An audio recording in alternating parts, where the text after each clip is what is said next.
السلام علیکم ورحمۃ اللہ وبرکاتہ۔ ان الحمد للہ نحمده ونستعینه ونستغفره ونعوذ باللہ من شرور انفسنا ومن سیئات اعمالنا من يهده الله فلا مضل له ومن يضلل فلا هادي له واشهد ان لا اله الا الله وحده لا شريك له واشهد ان محمدا عبده ورسوله۔ اعوذ باللہ من الشیطان الرجیم من حمزه ونفخه ونفثه۔ یا ایھا الذین آمنوا اتقوا اللہ حق تقاته ولا تموتن الا وانتم مسلمون۔ یا ایھا الناس اتقوا ربکم الذی خلقکم من نفس واحدہ وخلق منها زوجها وبث منهما رجالا كثيرا ونساء واتقوا الله الذي تساءلون به والارحام ان الله كان عليكم رقيبا۔ يا ايها الذين امنوا اتقوا الله وقولوا قولا سديدا يصلح لكم اعمالكم ويغفر لكم ذنوبكم ومن يطع الله ورسوله فقد فاز فوزا عظيما۔ اما بعد فان خير الحديث كتاب الله وخير الهدي هدي محمد صلى الله عليه وسلم وشر الأمور محدثاتها وكل محدثة بدعة وكل بدعة ضلالة وكل ضلالة في النار۔ محترم بھائیو، قرآن مجید اللہ تعالیٰ کا کلام ہے اور آخری کلام ہے جو محمد رسول اللہ صلی اللہ علیہ وسلم پر تقریباً 23 سال کے عرصے کے اندر نازل ہوا ہے۔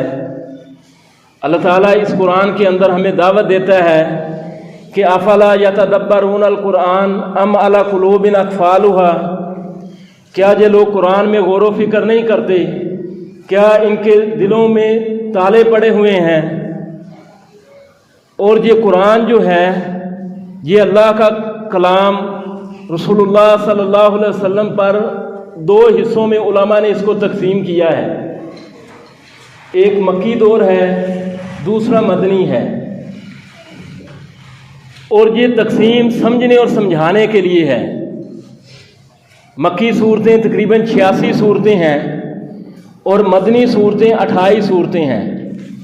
مکہ کے اندر کچھ اور موضوعات کے بارے میں باتیں ہیں اور مدینہ کے اندر کچھ اور موضوعات ہیں۔ مکہ میں توحید، رسالت، آخرت اور بنیادی حقوق جن کا ارتکاب مشرکین مکہ کیا کرتے تھے، یعنی یتیم کا مال کھانا، بیٹی کو زندہ دفن کر دینا، اور ان چیزوں کے بارے میں یعنی توحید، رسالت، آخرت کے بارے میں تمثیلات کے ساتھ، تشبیہات کے ساتھ اور دلائل کے ساتھ اللہ تعالیٰ نے بات کی ہے۔ جبکہ مدینہ کے اندر اسلامی ریاست قائم ہو چکی تھی، جہاد اور قتال کا حکم اللہ تعالیٰ کی طرف سے آ چکا تھا، جنگ اور صلح کے احکامات، حدود اور قوانین کا نفاذ، چور کا ہاتھ کاٹنا، زانی کو سنگسار کرنا، اور اس طرح ایک خاندان کے دائرے کو مضبوط کرنے کے احکامات وہ مدینہ کے اندر آئے ہیں۔ اس کے علاوہ کچھ اور علامتیں علماء نے بیان کی ہیں کہ ایک پڑھنے والا جب قرآن کو پڑھتا ہے تو اسے پتہ چل جائے کہ یہ مکی صورت ہے یا مدنی صورت ہے۔ مثلا ہر وہ سورہ جس کے اندر سجدہ ہے وہ مکی ہے، سوائے سورہ حج کے۔ سورہ حج کے اندر 2 سجدے آئے ہیں، یہ مدنی ہے۔ اور ہر وہ سورہ جس کے اندر کلا کا لفظ آیا ہے، کیونکہ مشرکین مکہ جو تھے یہ آخرت کا انکار کرتے تھے، تو انہیں کہا جا رہا ہے کہ کلا سوف تعلمون ثم کلا سوف تعلمون، ٹھیک ہے آخرت کا انکار کرتے جاؤ لیکن عن قریب تمہیں پتہ چل جائے گا۔ کلا کا لفظ جہاں بھی آیا ہے وہ مکی صورت ہے، اور وہ ہر وہ صورت جس کے آغاز میں حروف مقطعات آئے ہیں وہ مکی ہے، سوائے سورہ بقرہ اور آل عمران کے۔ ان دونوں صورتوں کے شروع میں جو حروف مقطعات آئے ہیں وہ الف لام میم ہے، لیکن ان کے علاوہ جو صورتیں ہیں وہ مکی ہیں۔ اور ہر وہ صورت جس کے اندر آدم علیہ السلام اور ابلیس ملعون کا تذکرہ ہے، وہ مکی ہے سوائے سورہ بقرہ کے، کیونکہ سورہ بقرہ کے اندر بھی ہے، سورہ بقرہ مدنی ہے۔ اور ہر وہ سورہ جس کے اندر یا ایھا الناس کہہ کر لوگوں کو خطاب کیا گیا، وہ مکی صورت ہے سوائے سورہ بقرہ کی۔ اور ہر وہ سورہ جس کے اندر یا ایھا الذین آمنوا اے ایمان والو کہہ کر خطاب کیا گیا، وہ مدنی صورت ہے۔ یعنی یہ آج کے دن میں آپ کے سامنے یا ایھا الناس اور یا ایھا الذین آمنوا اس کے بارے میں بات ہوگی کہ یا ایھا الناس اللہ کا کلام جو ہے وہ اس سے خطاب کرتا ہے، تمام انسانیت سے، کیونکہ اللہ کا یہ کلام جو ہے یہ صرف مسلمانوں کے لیے نہیں ہے، تمام انسانوں سے خطاب کرتا ہے۔ رسول اللہ صلی اللہ علیہ وسلم کے بعد اب نہ تو کسی نبی نے آنا ہے، نہ کوئی کلام اترنے والا ہے، یہ اللہ کا آخری کلام ہے، اور اس کلام کے بعد اب تا قیامت کوئی کتاب نہیں آنے والی ہے۔ تو یا ایھا الناس قرآن کا پہلا حکم تیسرا رکوع ہے سورہ بقرہ کا تیسرا رکوع ہے۔ آغاز کس سے ہو رہا ہے؟ یا ایھا الناس اعبدوا ربکم الذی خلقکم والذین من قبلکم لعلکم تتقون، اے لوگو اپنے رب کی عبادت کرو جس نے تم کو پیدا کیا اور تم سے پہلے لوگوں کو پیدا کیا، تاکہ تم متقی بن جاؤ، پرہیزگار بن جاؤ۔ یعنی یہ قرآن کا پہلا حکم ہے، اور تعجب ہے اس انسان پر جو قرآن کے اس پہلے ہی حکم کو نہیں پہچانتا ہے۔ وَمَا خَلَقْتُ الْجِنَّ وَالْإِنسَ إِلَّا لِيَعْبُدُونِ، اللہ نے فرمایا کہ میں نے انسانوں اور جنوں کو اپنی عبادت کے لیے پیدا کیا ہے۔ اور قرآن میں جہاں بھی یہ آیا ہے یا ایھا الناس یا ایھا الذین آمنوا، اس کا تعلق پیچھے بھی ہوتا ہے آگے بھی ہوتا ہے۔ اب اس سے پیچھے آپ دیکھ لیں، سورہ بقرہ کے آغاز میں 2 رکوع ہیں، 2 رکوعوں کی 20 آیات ہیں، اور پہلی 5 آیات کے اندر ایک گروہ متقین کا ذکر کیا ہے، ان کی 5 صفات ذکر کی ہیں کہ وہ غیب پر ایمان رکھتے ہیں، نماز قائم کرتے ہیں، اللہ کے دیے ہوئے میں سے خرچ کرتے ہیں، قرآن اور پہلی کتابوں پر ایمان رکھتے ہیں، آخرت پر یقین رکھتے ہیں۔ اور پھر دوسرا گروہ کافر کا ذکر کیا ہے، یعنی یہ مدنی صورت ہے۔ پیچھے ابو جہل، عتبہ، شیبہ کہ اب انہیں سمجھانے نہ سمجھانے، ڈرانے نہ ڈرانے سے کوئی فرق پڑنے والا نہیں ہے، کیونکہ یہ ضد پر آگے ہیں۔ ایک ہی خرابی بیان کی ہے کہ یہ ضدی بن چکے ہیں، ایمان نہیں لائیں گے۔ پھر 13 آیات آئی ہیں منافق کے بارے میں، جو ظاہراً تو مسلمان ہے لیکن اندر سے وہ کافر ہی ہے۔ اب ان تینوں سے یہ خطاب کیا جا رہا ہے کہ یا ایھا الناس اعبدوا، اے لوگو جو متقین ہیں، جو متقی ہے وہ اپنے تقوی پر ڈٹ جاؤ، اخلاص کے ساتھ اللہ کی عبادت کر رہے ہو، اس پر ڈٹے رہو۔ کافر سے کہا جا رہا ہے کہ ان طرح طرح کے معبودوں کو چھوڑ کر ایک اللہ کی عبادت کرو جو تمہارا بھی خالق ہے، تم سے پہلے لوگوں کا بھی خالق ہے۔ حل من خالق غیر اللہ، کیا اللہ کے علاوہ کوئی اور خالق ہے؟ اور تم بھی پہلے گروہ متقین میں شمار ہو جاؤ، لعلکم تتقون۔ ہر عبادت کا مقصد تقوی پیدا کرنا ہے۔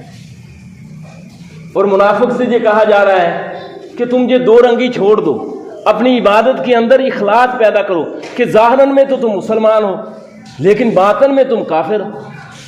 2 رنگی چھوڑ دو، یا ایھا الناس اعبدوا ربکم الذی خلقکم والذین من قبلکم لعلکم تتقون، اے لوگوں اپنے رب کی عبادت کرو جس نے تم کو پیدا کیا اور تم سے پہلے لوگوں کو پیدا کیا تاکہ تم متقی پرہیزگار بن جاؤ۔ اس آیت کا یا ایھا الناس کا بعد میں بھی تعلق ہے، یعنی یہ تیسرا رکوع ہے، پہلی آیت ہے۔ اس کے بعد چوتھا رکوع کا آغاز ہوتا ہے، آدم علیہ السلام کی اللہ تعالیٰ نے تاریخ بیان کی ہے کہ اس کے بعد 4 کردار پیش کیے ہیں۔ ایک کردار آدم علیہ السلام کا ہے، اللہ تعالیٰ نے انہیں اپنے ہاتھ سے بنایا، فرشتوں سے سجدہ کروایا، علم کی دولت سے مالا مال کیا اور اپنی بنائی ہوئی جنت میں ٹھہرایا۔ لیکن ایک حکم دیا، یہ قرآن کا پہلا حکم آیا ہے اے لوگوں اپنے رب کی عبادت کرو۔ ایک حکم آدم علیہ السلام کو دیا گیا، پہلا حکم کہ اس درخت کے قریب نہیں جانا، لیکن اس نے کوتاہی کی، لیکن رویہ کیا اپنایا کہ جب اسے تنبیہ کی گئی تو اس نے معافی مانگ لی اور کامیاب ہو گیا۔ ایک حکم، پہلا حکم ابلیس کو دیا گیا کہ آدم کو سجدہ کرو، لیکن اس نے سجدہ کرنے سے انکار کر دیا۔ جب اسے تنبیہ کی گئی تو وہ اکڑ گیا۔ اس کے بعد بنی اسرائیل کہ جن کو اللہ تعالیٰ نے بے شمار انعامات سے نوازا، یا بنی اسرائیل اذکروا نعمتی التی انعمت علیکم، کہ میری ان نعمتوں کو یاد کرو جو میں نے تم پر کی۔ کیا کیا نعمتیں کی؟ کہ 1400 سال تک کوئی ایسا لمحہ نہیں تھا کہ ان کے اندر کوئی نہ کوئی نبی موجود ہوتا تھا، ان کی رہنمائی کرتا تھا، لیکن بے شمار انعامات کے باوجود انہوں نے اللہ تعالیٰ کے ہر حکم کو رد کیا کسی نہ کسی ہیلے سے، بہانے سے۔ وہ گائے والا واقعہ سورہ بقرہ کے اندر ہی ہے کہ جب انہیں کہا گیا گائے ذبح کرو، ہیلے بہانے کے باوجود آخر کرنی پڑی۔ اور چوتھا کردار اللہ نے ابراہیم علیہ السلام کا رکھا ہے کہ ابراہیم علیہ السلام کو اللہ تعالیٰ نے کیا کیا حکم دیے اور پھر انہیں امام بنایا۔ یہ پہلے ہی پارے کے اندر ہے، وَمَن يَرْغَبُ عَن مِّلَّةِ إِبْرَاهِيمَ إِلَّا مَن سَفِيَ نَفْسَهُ۔ اس بندے سے بڑھ کر کون بے وقوف ہوگا جو ابراہیم علیہ السلام کی ملت سے اعراض کرے۔ ابراہیم علیہ السلام کی ملت کیا تھی کہ اللہ کا جو بھی حکم آیا ہے اس نے قبول ہی کرتا چلا گیا۔ اپنے باپ کو توحید کی دعوت دی، باپ نے گھر سے نکال دیا، قوم کو دعوت دی، قوم باز نہ آئی تو ان کے سب سے بڑے مندر میں جا کر بتوں کو ڈھیر لگا دیا سوائے ایک بڑے بت کے۔ پھر بادشاہ وقت نمرود سے ٹکرا گیا، انہوں نے آگ کے حوالے کر دیا۔ یہ ابراہیم علیہ السلام کا منہج کہ جو بھی اللہ تعالیٰ کی طرف سے حکم آیا اس کو قبول ہی کرتے چلیں گے۔ اور پھر آپ دیکھیں یا ایھا الذین آمنوا، اے لوگو جو ایمان لائے ہو، یہ جہاں بھی آیا اس کا بھی پیچھے بھی تعلق ہے، آگے بھی تعلق ہے۔ سورہ بقرہ کی آیت نمبر 153 ہے، اللہ نے فرمایا یا ایھا الذین آمنوا استعینوا بالصبر والصلاۃ ان اللہ مع الصابرین، اے ایمان والو صبر اور نماز کے ساتھ مدد طلب کرو، یقیناً اللہ تعالیٰ جو ہے وہ صبر کرنے والوں کے ساتھ ہے۔ اب آپ دیکھیں پیچھے کیا ذکر ہے، فاذکرونی اذکرکم واشکروا لی ولا تکفرون، تم مجھے یاد کرو میں تمہیں یاد کروں گا۔ یعنی اللہ تمہیں کب یاد کرے گا؟ جب تم اللہ کو یاد کرو گے۔ اور اللہ کو یاد کرنے کی بہترین شکل نماز ہے۔ اقیم الصلاۃ لذکری، میری یاد کے لیے نماز قائم کرو۔ ان الصلاۃ تنہی عن الفحشاء والمنکر، بے شک نماز بے حیائی اور برے کاموں سے روکتی ہے۔ ولا ذکر اللہ اکبر، اور اللہ کا ذکر سب سے بڑا ہے۔ اللہ کا ذکر سب سے بڑا ہے۔ نماز بے حیائی اور برے کاموں سے کیوں روکتی ہے؟ کیونکہ نماز اللہ کے ذکر پر مشتمل ہے، اور جس چیز کے اندر اللہ کا ذکر آ جائے وہاں برائی رہ نہیں سکتی۔ اور پھر آپ دیکھیں اس کے بعد کیا ہے، ولا تقولوا لمن یقتل فی سبیل اللہ، جو لوگ اللہ کے راستے میں مارے جائیں انہیں مردہ نہ کہو، وہ زندہ ہے۔ لیکن تمہیں شعور نہیں ہے، جب جنگ ہوتی ہے شہادتیں بے شمار ہوتی ہیں تو صبر کی ضرورت پڑتی ہے۔ اس کے بعد کیا ہے، ان الصفا والمروہ من شعائر اللہ، یہ صفا اور مروہ یعنی یہ صبر کی علامت ہے۔ ایک عورت جس کا بچہ بلک رہا تھا، پیاسا تھا، وہ پانی کی تلاش میں کبھی صفا پر چڑھ رہی ہے کبھی مروہ پر چڑھ رہی ہے، تو یہ صبر کی وجہ سے اللہ تعالیٰ نے اس کو اپنی نشانیوں میں شمار کر لیا۔ فرمایا یا ایھا الذین آمنوا استعینوا بالصبر والصلاۃ، صبر اور نماز سے مدد طلب کرو۔ نماز کے لیے آپ دیکھیں صبر کی ضرورت ہے، ورنہ ایک بندہ نماز پڑھنے آیا اللہ کے نبی صلی اللہ علیہ وسلم کے پاس، نماز پڑھ رہا ہے، جلدی جلدی اس نے نماز پڑھی، نہ رکوع صحیح سے کیا نہ سجدہ صحیح سے کیا۔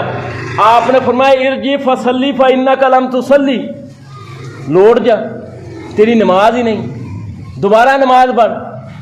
وہ نماز جس میں رکوع سجدہ تیزی سے ادا کیا جائے، یعنی امام سے پہلے آپ اتنا صبر نہیں ہے آپ کے اندر کہ امام سے پہلے رکوع کر رہے ہیں، امام سے آگے بڑھ رہے ہیں، تو اللہ کے رسول صلی اللہ علیہ وسلم اس نماز کو نماز شمار نہیں کرتے، اللہ فرما رہا ہے کہ اے ایمان والو نماز اور صبر سے مدد کرو، مدد طلب کرو، کیونکہ اللہ جو ہے وہ صبر کرنے والوں کے ساتھ۔ اور پھر آپ دیکھیں اسلام کے 5 ارکان ہیں، ایک شہادتین ہے، دوسرا نماز ہے، تیسرا زکوٰۃ ہے، پھر رمضان کے روزے رکھنا ہے چوتھا، اور بیت اللہ کا حج کرنا ہے۔ اور یا ایھا الذین آمنو یہ جہاں کہاں آیا ہے؟ اے ایمان والو، اے لوگو جنہوں نے ایمان کا دعویٰ کیا ہے، صبر اور نماز سے مدد کرو۔ رمضان میں بھی آیا یا ایھا الذین آمنو کتب علیکم الصیام کما کتب علی الذین من قبلکم، اے ایمان والو تم پر روزے فرض کیے گئے ہیں جس طرح تم سے پہلے لوگوں پر فرض کیے گئے۔ اس طرح سورہ بقرہ کے اندر ہے یا ایھا الذین آمنوا انفقوا مما رزقناکم من قبلکم ان یاتی یوم لا بیع ولا خلۃ، اے ایمان والو جو ہم نے تمہیں دیا اس میں سے خرچ کرو اس سے پہلے کہ وہ دن آ جائے جس میں کوئی دوستی، کوئی سفارش، کوئی چیز فائدہ نہیں دے گی۔ یعنی یا ایھا الذین آمنوا کا تعلق نماز کے ساتھ ہے، جس نے ایمان کا دعویٰ کیا اسے نماز کا کہا جائے گا، اسے زکوٰۃ کا کہا جائے گا، اسے رمضان کے روزے کا کہا جائے گا، لیکن جس نے شہادتین ہی نہیں پڑھی اسے تو نہیں نماز کا کہا جائے گا۔ اور حج کا تعلق بھی نہیں ہے۔ اب آپ دیکھیں کیوں کہ ایک بندہ جس نے شہادتین کا اقرار ہی نہیں کیا، سب سے پہلے تو اسے ایمان لانے کا مطالبہ کیا جائے گا کہ اللہ اور اس کے رسول پر ایمان لا۔ جب وہ اللہ اور اس کے رسول پر ایمان لائے گا، ہاتھ کھڑا کر دے گا اور اس بات کو مان لے گا کہ اب میرا رب اللہ ہے، رسول میرا رہبر ہے، جہاں مجھے چلائے گا میں چلوں گا، جہاں مجھے روکے گا میں رک جاؤں گا، تو پھر اسے کہا جائے گا نماز، حی علی الصلاۃ، حی علی الفلاح۔ اب رمضان آنے والا ہے تو رمضان کے روزے رکھ لو، اس وقت روزہ رکھو، اس وقت چھوڑ دو، یہ اس بندے سے مطالبہ ہے۔ حج کے بارے میں اللہ نے کیا فرمایا؟ وَلِلَّهِ عَلَى النَّاسِ حِجُّ الْبَيْتِ مَنِ اسْتَطَاعَ إِلَيْهِ سَبِيلًا، الناس کا لفظ استعمال کیا ہے کہ لوگوں کے لیے حج فرض کر دیا گیا ہے، لوگوں کے لیے۔ کیوں الناس کا لفظ کیوں استعمال کیا ہے؟ کہ پہلی امتوں کے اندر نماز تھی، موسیٰ علیہ السلام نے یہی کہا تھا اللہ کے نبی صلی اللہ علیہ وسلم سے کہ میری امت پر 2 نمازیں فرض تھی۔ پہلی امتوں میں زکوٰۃ بھی تھی، پہلی امتوں میں روزے بھی تھے۔ عیسیٰ علیہ السلام ہم سے پہلے، نبی صلی اللہ علیہ وسلم سے پہلے گزرے ہیں۔ جب مریم علیہ السلام انہیں لا رہی ہے تو قوم نے تانا دیا تو انہوں نے کہا کہ اس بچے سے پوچھ لو، تو عیسیٰ علیہ السلام اس وقت پکارے قال انی عبداللہ آتانی الکتاب وجعلنی نبیا، میں اللہ کا بندہ ہوں، اس نے مجھے کتاب دی ہے اور مجھے اپنا نبی بنایا ہے، وجعلنی مبارکا اینما کنت، اور میں جہاں کہیں بھی ہوں مجھے مبارک بنایا ہے ہمیں، اور مجھے اوصانی بالصلاۃ والزکاۃ ما دمت حیا، اور مجھے یہ حکم دیا ہے کہ جب تک میں زندہ رہوں میں نماز اور زکوٰۃ کا اہتمام کرتا ہوں۔ لیکن حج تو ابراہیم علیہ السلام اور اسماعیل علیہ السلام نے، یہ دونوں نے کعبہ تعمیر کیا تھا، اس کی بنیادوں سے اٹھایا تھا۔ ابراہیم علیہ السلام کے بیٹے اسحاق سے ایک نسل چلی تھی، اس کے اندر نبی آئے تھے۔ اسماعیل علیہ السلام سے تو ہمارے نبی صلی اللہ علیہ وسلم ہے۔ تو حج تو اس امت کے اندر ہے، پہلی امتوں کے اندر نہیں ہے، تو انہیں دعوت دی جا رہی ہے ناس کا لفظ کہہ کر کہ تم اس دین میں شامل ہو کر حج کرو۔ وَلِلَّهِ عَلَى النَّاسِ حِجُّ الْبَيْتِ مَنِ اسْتَطَاعَ إِلَيْهِ سَبِيلًا، یعنی یہ لوگ کہتے ہیں نا کہ حج یہ مسلمانوں کا میلہ ہے، یہ آج کل خبریں چل رہی ہیں نا، یہ انڈیا کے اندر کھمب کا جو میلہ ہے وہاں بھگ دوڑ مچی ہے اور بہت زیادہ لوگ مر گئے ہیں، لیکن یہ مسلمانوں کا جو میلہ ہے اس کا اور عام میلوں میں کیا فرق ہے؟ یہ بھی میلے مناتے ہیں، پیر پرست طبقہ بھی میلہ مناتا ہے، مسلمانوں کا اس جو وہ حج کا ایک مناسک ہے، اس کے اندر صرف اللہ کو پکارا جاتا ہے، اللہ سے ضرورتیں طلب کی جاتی ہیں، ایک ہی لباس کے اندر سب نے چپل پہنی ہوئی ہے، 2 چادریں لی ہوئی ہیں، سر سے ننگے ہیں، اور ایک ہی کلمہ ہے لبیک لبیک، اے اللہ میں حاضر ہوں، لا شریک لک لبیک ان الحمد والنعمت لک والملک لا شریک لک، ایک ہی پکار، ذات پات کا فرق ختم ہو جاتا ہے۔ لیکن ان پیر پرستوں کے ہاں یا ان ہندوؤں کے ہاں دیوی دیوتا ہے یا کوئی اور کسی اور کو پکارا جاتا ہے، کسی کو بلند مقام پر بٹھایا جاتا ہے پیر بنا کر، اس سے ضرورتیں طلب کی جاتی ہیں، اور پھر ذات پات کا فرق ان کے اندر نمایاں نظر آتا ہے۔ لیکن حج کے اس تہوار کے اندر تو کوئی ایسی چیز نہیں۔ یا ایھا الذین آمنوا استعینوا بالصبر والصلاۃ، اے ایمان والو نماز اور صبر سے مدد طلب کرو، ان اللہ مع الصابرین، یقیناً اللہ صبر کرنے والوں کے ساتھ ہے۔ اب آپ دیکھ لیں نماز کی اس کے علاوہ اگر کوئی اور فضیلت نہ بھی ہوتی تو یہ بہت بڑی فضیلت ہے۔ کیا فضیلت ہے؟ کہ اللہ صبر کرنے والوں کے ساتھ ہے، اللہ صبر کرنے والوں کے ساتھ ہے۔ اور صبر جو ہے آپ دیکھیں یہ علم کے ساتھ آتا ہے۔ جس بندے کے پاس علم ہوگا اس کے پاس صبر بھی زیادہ ہوگا۔ اللہ کے نبی صلی اللہ علیہ وسلم کا فرمانا کہ اشد البلاء علی الانبیاء ثم الامثل فالامثل، سب سے زیادہ مصائب کا شکار نبی ہوتے ہیں، پھر اس کے بعد جو نیچے والے ہیں، پھر اس کے بعد نیچے والے ہیں۔ مثلا علم کے ساتھ کیسے تعلق ہے؟ یعنی آپ میں سے کسی کے اللہ نہ کرے کسی کے درد ہو دانتوں میں اور وہ ڈاکٹر کے پاس جاتا ہے، ڈاکٹر کے پاس آپ بیٹھا ہے منہ کھول کر، ڈاکٹر انجیکشن بھی لگاتا ہے، ڈاکٹر یعنی وہ جسم کو سن بھی کرتا ہے، اگر اسے کوئی چیز نکالنی پڑے تو نکالتا بھی ہے، اور بندہ صبر کر کے بیٹھا ہے۔ کیوں صبر کر کے بیٹھا ہے؟ کیونکہ اسے پتہ ہے کہ ڈاکٹر بھلا ہی کر رہا ہے نا۔ لیکن جس بندے کے پاس یہ علم ہو کہ میرا رب بھلا ہی کر رہا ہے، میرا اگر اس نے کوئی نقصان کیا ہے تو وہ بھلا ہی کر رہا ہے، ارے میں نہیں جانتا، تو اس کے اندر ایٹومیٹک صبر پیدا ہو۔ نبیوں کو سب سے زیادہ مصائب کا سامنا ہوتا ہے لیکن وہ سب سے زیادہ صابر ہوتے ہیں۔ قرآن مجید کے اندر یا ایھا الناس کی یہ پہلی ندا ہے، یا ایھا الناس، یا ایھا الناس اعبدوا ربکم، اپنے رب کی عبادت کرو، اور یا ایھا الذین آمنوا کی پہلی ندا یہ 104 نمبر آیت میں کہ اے ایمان والو لا تقولوا رائنا وقولوا انظرنا واسمعوا وللکافرین عذاب علیم، رائنا نہ کہو، وانظر نہ کہو، اور بات کو غور سے سنو، یقیناً کافروں کے لیے بہت بڑا عذاب ہے۔ یعنی یا ایھا الناس کہہ کر اللہ تعالیٰ نے ساری انسانیت کو عبادت کی دعوت دی ہے کہ ایک اللہ کی عبادت کرو، کیونکہ وہ دلیل کیا دی ہے کہ وہ تمہارا خالق ہے، کوئی اور خالق ہے نہیں۔ جب کوئی اور خالق ہی نہیں ہے تو پھر اسی کی عبادت کرو، اس سے تمہارے اندر تقویٰ پیدا ہوگا۔ اور یا ایھا الذین آمنوا یہ پہلا حکم ہے ایمان والوں کو۔ عبداللہ بن مسعود رضی اللہ تعالیٰ عنہ کہا کرتے تھے کہ جب اللہ تعالیٰ یہ فرمائے کہ اے ایمان والو تو کان کھڑے کر لو، بات کو غور سے سنو، کیونکہ اب اللہ تعالیٰ تم سے مخاطب ہے۔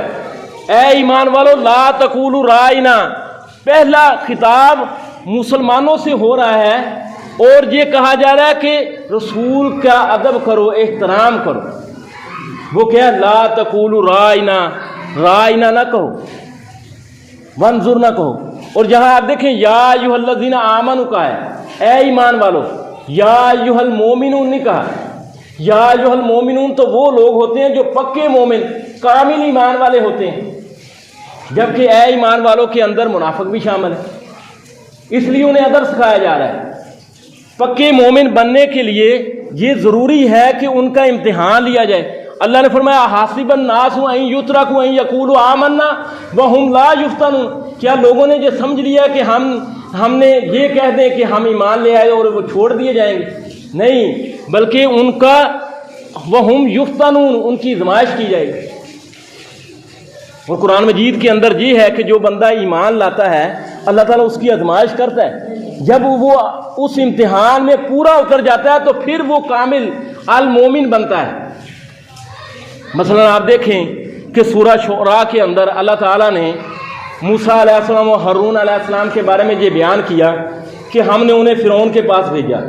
جب فرعون کے دربار میں گئے اور اس فرعون کو معجزات دکھائے تو فرعون اپنے درباریوں سے کہتا ہے کہ یہ جادوگر ہے، یہ جادوگر ہے اور اپنے جادو کے زور سے ہمیں اس ملک مصر سے نکالنا چاہتا ہے۔ میرے درباریوں مجھے کوئی مشورہ دو درباری آگے سے مشورہ دیتے ہیں کہ ایسا کر اس کا اور اس کے بھائی کا جو معاملہ ہے وہ مؤخر رکھ اور ہرکارے بھیج دے شہروں میں، وہ جادوگروں کو لائیں۔ اب جادوگر آ گئے اور جادوگروں نے کیا کہا فرعون سے، آئنا لاجرن ان کننا نحن الغالبین، اے فرعون ہمارے لیے کوئی اجر ہے، کوئی انعام ہے اگر ہم غالب آ جائیں؟ تو فرعون نے آگے سے کہا ہاں وَإِنَّكُمْ إِذًا لَّمِنَ الْمُقَرَّبِينَ، ہاں اس وقت تو تم میرے مقرب ہو گئے، تمہیں اعلیٰ مناصب میں دوں گا۔ لیکن جب مقابلہ ہوا اور جادوگروں نے جب منہ کی کھائی اور سجدے میں گر گئے تو فرعون نے آگے سے کیا کہا کہ تم میری اجازت کے بغیر ایمان لے آئے ہو، میری اجازت کے بغیر ایمان لے آؤ، یہ تمہارا بڑا ہے، یہ تمہارا بڑا ہے جس نے تمہیں جادو سکھایا ہے۔ فَسَوْفَ تَعْلَمُونَ، عن قریب تم جان لو گے میں یہ تمہارے ساتھ کیا کرنے والا ہوں۔ لَأُقَطِّعَنَّ أَيْدِيَكُمْ وَأَرْجُلَكُمْ مِنْ خِلَافٍ، میں تمہاری مخالف سمتوں سے ہاتھ پاؤں کاٹوں گا۔ وَلَأُصَلِّبَنَّكُمْ أَجْمَعِينَ، اور تم سب کو سولی پر چڑھا دوں گا۔ تو انہوں نے کہا لا ضیر انا الی ربنا منقلبون، کوئی پرواہ نہیں ہے اے فرعون، ہمیں کوئی پرواہ نہیں ہے، ایمان لائے ہیں تو اب ایمان کی قدر کر رہے ہیں، ارے کہ کوئی پرواہ نہیں۔ کہاں یہ کہہ رہے تھے کہ اے فرعون اگر ہم جیت گئے تو ہمیں کیا ملے گا، اس نے کہا انعام و اکرام، اور کہاں یہ کہا جا رہا ہے کہ ہمیں کوئی پرواہ نہیں ہے، اے فرعون زیادہ سے زیادہ تو ہماری اس دنیا کی زندگی چھین سکتا ہے اور تو کچھ نہیں کر سکتا۔ فَقْضِ مَا أَنْتَ قَاضٍ، جو کرنا ہے کر لے، ہمیں تو اب ایک ہی طمع ہے کہ ہمارا رب ہمارے گناہوں کو معاف کر دے، اور ہمیں کوئی پرواہ ہی نہیں ہے۔ یعنی پکا مومن بننے کے لیے صرف یہ کہنا کافی نہیں ہے کہ اے اللہ ہم ایمان لے آئے، بلکہ امتحانات سے گزرنا پڑتا ہے۔ تو اللہ نے فرمایا کہ یا ایھا الذین آمنوا، اے ایمان والو، جس کے اندر وہ پکے مومن نہیں ہے، لا تقولوا رائنا، رائنا نہ کہو، نبی کی مجلس میں بیٹھے ہو رائنا نہ کہو، وقولوا انظرنا، ہاں انظرنا کہو، واسمعوا، اور بات کو غور سے سنو۔ مسئلہ کیا تھا، نبی صلی اللہ علیہ وسلم مکہ میں تھے، یہ مکہ کے جو لوگ تھے یہ تو اپنے آپ کو امی کہلاتے تھے۔ امی وہ ہوتا ہے جسے لکھنا پڑھنا نہیں آتا، جس کے پاس کوئی کتاب نہ ہو۔ نبی صلی اللہ علیہ وسلم کو بھی لکھنا پڑھنا نہیں آتا تھا، لیکن یہ آپ کا آزاد ہے کہ آپ نے ایسا کلام پیش کیا ہے کہ جو اس بات کی علامت ہے کہ یہ آپ کا کلام نہیں ہے، یعنی یہ اللہ کا کلام ہے۔ ایک بندے کو لکھنا پڑھنا آتا ہوتا، وہ کلام پیش کرتا تو لوگ اعتراض کر سکتے تھے کہ اس نے کہیں سے سیکھ لیا ہے، کہیں سے لکھ لیا ہے، اب ہمارے سامنے پیش کر رہا ہے۔ تو مکہ کے لوگ تو لکھنا پڑھنا نہیں جانتے تھے، لیکن اب مدینہ آیا تو مدینہ کے اندر یہود آباد تھے، نصارہ آباد تھے، ان کے پاس کتاب تھی، لوگ ان کی علمی چدراہٹ سے مرعوب ہوتے تھے، لکھنا پڑھنا جو جانتے تھے۔ اب یہ نبی صلی اللہ علیہ وسلم مدینہ آئے ہیں تو وفد کی صورت میں یہودی نبی صلی اللہ علیہ وسلم کے پاس آتے ہیں، وفدوں کی صورت میں آتے تھے، اور یہ جانتے تھے کہ ایک بندہ جس نے نبی ہونے کا دعویٰ کیا ہے کہ جائیں تو سی، دیکھیں تو سی وہ کیسا ہے۔ حدیثوں کے اندر آتا ہے کہ ام المومنین صفیہ رضی اللہ تعالیٰ عنہ بیان کرتی ہیں کہ میرا باپ اور چچا یہ یہود کے عالم تھے، یہ خیبر سے نبی صلی اللہ علیہ وسلم کے پاس ملنے آئے، تو نبی صلی اللہ علیہ وسلم سے مل کر جب واپس گئے تو میں اپنے باپ اور چچا کی لاڈلی، میں بھاگ کر ان کے پاس گئی تو انہوں نے میری طرف توجہ ہی نہیں دی، میں قریب ہو کر بیٹھ گئی تو میرا چچا میرے باپ سے کہتا ہے جو یہود کا عالم ہے، کیا یہ وہی نبی ہے جس نے آنا تھا ہماری کتابوں میں جس کا ذکر ہے؟ تو میرے باپ نے کہا ہاں وہی ہے۔ تو پھر میرے چچا نے کہا کہ اب آپ کا کیا ارادہ ہے؟ تو میرے باپ نے کہا کہ میں تو سمجھتا تھا وہ بنی اسرائیل میں سے ہوگا، لیکن یہ تو بنی اسماعیل میں سے آیا ہے، تو اب تو جب تک جان میں جان ہے اس کی مخالفت ہی کرنی ہے۔ یعنی حق واضح ہو گیا تھا، اس کے باوجود اس نے کہا کہ ہم نے مخالفت ہی کرنی ہے۔ یعنی نبی صلی اللہ علیہ وسلم کی مجلس میں جو لوگ آتے تھے حالات معلوم کرتے تھے، اب اللہ تعالیٰ نے یہ کہا کہ رائے نہ کہو، کیونکہ یہود بھی مجلس میں ہوتے تھے، تو دیکھنے والا مدینے کا دیکھنے والا ان پڑھ بندہ دیکھتا تھا کہ یہ بندے تو علم کے بڑے حریص ہیں، بار بار اللہ کے نبی صلی اللہ علیہ وسلم سے کہتے ہیں رائنا، یعنی کہ ہماری طرف متوجہ ہوں، یعنی علم کے کس قدر حریص ہیں، ہو سکتا ہے کہ ایمان لے آئیں۔ اللہ کے نبی صلی اللہ علیہ وسلم ادھر بات کرتے تھے، اب اسپیکر تو ہوتا نہیں تھا، تو کہتے تھے رائنا، تو بات زبان کو مروڑتے ہوئے کبھی کہہ دیتے تھے رائنا، جس کا معنی ہے ہمارے چرواہے، کبھی کہتے تھے رانا، یعنی جس کا مطلب ہے احمق۔ معاذ بن جبل رضی اللہ تعالیٰ عنہ کو ایک بار یہ پتہ چل گیا اور اس نے کہا کہ تم یہ لفظ کہتے ہو، اس نے کہا تمہارے لیے جائز ہے، ہمارے لیے یہودی نے کہا جائز نہیں ہے۔ تو اللہ تعالیٰ نے جو فرمایا کہ یا ایھا الذین آمنوا، اللہ تعالیٰ تو دلوں کے حال جانتا ہے کہ اے ایمان والو لا تقولوا رائنا، رائنا یہ لفظ ہی چھوڑ دو، وقولوا انظرنا، ہاں انظرنا کہو، واسمعوا، اور پہلی بات یہ ہے کہ بات ہی غور سے سنو، میرے نبی جب بات کر رہا ہے بات ہی غور سے سنو، تاکہ یہ بار بار یہ کہنا کہ اللہ کے نبی رک جائیں، ٹھہر جائیے، ہمیں بات کو نوٹ کر لینے دیں، بات کو سمجھ لینے دیں، یہ نوبت ہی نہ آئے۔ وَلِلْكَافِرِينَ عَذَابٌ عَلِيمٌ، اور یہ لوگ کافر جو میرے نبی کی توہین کرتے ہیں ان کے لیے دردناک عذاب ہے۔ اب علماء نے جہاں ایک اصول لیا ہے، وہ اصول کیا ہے؟ سد ذرائع کا، یعنی ایک کام جائز ہے، وہ جائز کام اگر آپ کو حرام کی طرف لے جا رہا ہے تو وہ بھی منع ہے۔ مثلا اب صحابہ جن کی نیتیں تو خالص تھی، وہ رائنا کہتے تھے، ان کی نیت میں تو خرابی نہیں تھی، نہ وہ زبان میں کوئی لچک پیدا کرتے تھے کہ رائی نہ کہیں، لیکن انہیں اس لفظ سے منع کیا جا رہا ہے کیونکہ یہ لفظ زیادہ خرابی کا باعث بن رہا ہے۔ اب مسجد بنانا آپ دیکھیں، مسجد بنانا ثواب کا کام ہے، اللہ کے نبی نے فرمایا کہ جو بندہ مسجد بناتا ہے اللہ تعالیٰ اس کا گھر جنت میں بناتا ہے، لیکن مسجد بنا کر اس میں کسی بندے کو دفن کرنا یہ اس سے زیادہ شرک کا باعث بنا ہے۔ اللہ کے نبی نے فرمایا لعن اللہ الیہود والنصارى اتخذوا قبور انبیاء مساجدا، اللہ تعالیٰ یہود و نصارہ پر لعنت کرے جنہوں نے اپنے نبیوں کی قبروں کو سجدہ گاہ بنا لیا۔ سجدہ وہ اللہ کو کرتے تھے، لیکن اس سے روکا کیوں گیا؟ کیونکہ یہ شرک کا سبب بن رہا ہے، زیادہ خرابی کا باعث بن رہا ہے۔ اس طرح آپ دیکھیں اللہ کے نبی اللہ تعالیٰ نے ایمان والوں کو کہا کہ لا تسبوا الذین، ان لوگوں کو گالی مت دو، یعنی مشرکوں کے باطل معبودوں کو گالی نہ دو۔ کیوں؟ اس سے وہ خبیث لوگ اللہ تعالیٰ کو نعوذ باللہ نادانی سے گالی دیں گے۔ یعنی ایک کام جائز ہے لیکن وہ جائز کام آپ کو حرام میں ڈال رہا ہے۔ خرید و فروخت کرنا جائز ہے، زمین بیچنا جائز ہے، لیکن آپ زمین بیچتے ہیں ایسے بندے کو جو جہاں زنا کا اڈا بنائے گا، جہاں جوئے کا اڈا بنائے گا، سود کا اڈا بنائے گا، تو اب اس سے روکا جائے گا۔ ایک کام جائز ہے، انگور بیچنا جائز ہے، لیکن ایک بندہ انگور اس بندے کو بیچ رہا ہے جو شراب بنائے، یعنی یہ تو وہ چیزیں ہیں جو جائز ہیں لیکن وہ حرام کی طرف لے جا رہی ہیں۔ لیکن ایک چیز جائز ہی نہیں ہے، مثلا بد نظری، نامحرم عورتوں کو دیکھنا جائز نہیں ہے، کیوں؟ یہ زنا کی طرف جائے گی۔ لا تقربوا الزنا انہ کان فاحشہ، زنا کے قریب نہ جاؤ، یہ نہیں کہا زنا نہ کرو، زنا کے قریب نہ جاؤ، ہر وہ ذریعہ جو آپ کو زنا کی طرف لے جائے۔ مثلا آپ دیکھیں قرآن مجید کے اندر موسیٰ علیہ السلام نے یہ مطالبہ کیا ہے، صرف نبیوں میں سے یہ ایک نبی ہے جس نے یہ اللہ تعالیٰ سے مطالبہ کیا کہ اللہ میں تمہیں دیکھنا چاہتا ہوں۔ کیوں؟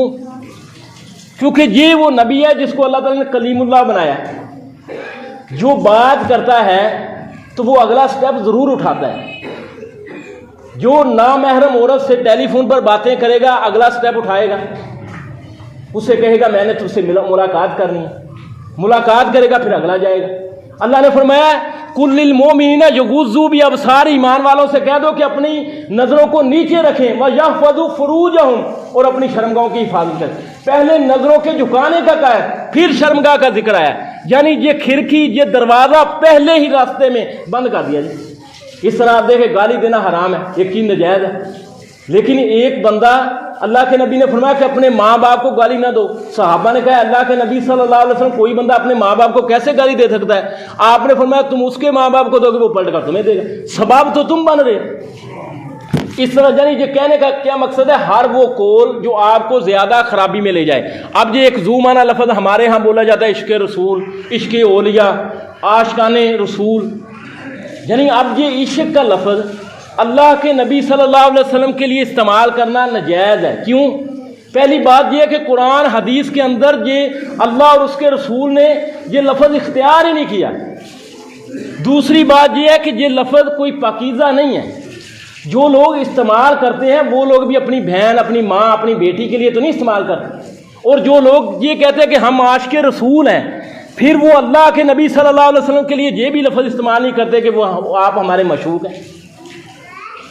حالانکہ حدیث ہمیں اگر اللہ کے نبی صلی اللہ علیہ وسلم سے محبت ہے اس وجہ سے ہے کہ یہ لفظ اللہ تعالیٰ نے اپنے نبی کے لیے استعمال کیا ہے، اور اللہ تعالیٰ نے ایمان والوں کے لیے استعمال، والذین آمنوا اشد حبا للہ، اور ہمیں اس بارے میں بھی کوئی ہچکچاہٹ نہیں کہ اللہ کے نبی صلی اللہ علیہ وسلم ہمارے محبوب ہیں۔ بے شمار حدیثوں کے اندر صحابہ نے یہ لفظ کہا اوصانی خلیلی اوصانی حبیبی، میرے حبیب نے، میرے محبوب نے مجھے یہ وصیت کی، میرے محبوب نے، میرے خلیل نے مجھے یہ وصیت کی۔ یعنی ایک لفظ جو پاکیزہ نہیں ہے وہ اللہ کے نبی صلی اللہ علیہ وسلم کے لیے استعمال کرنا کیسے جائز ہو سکتا ہے؟ اللہ تعالیٰ سے دعا ہے وہ بات کو سمجھے عمل کرنے کی توفیق عطا فرمائے گا۔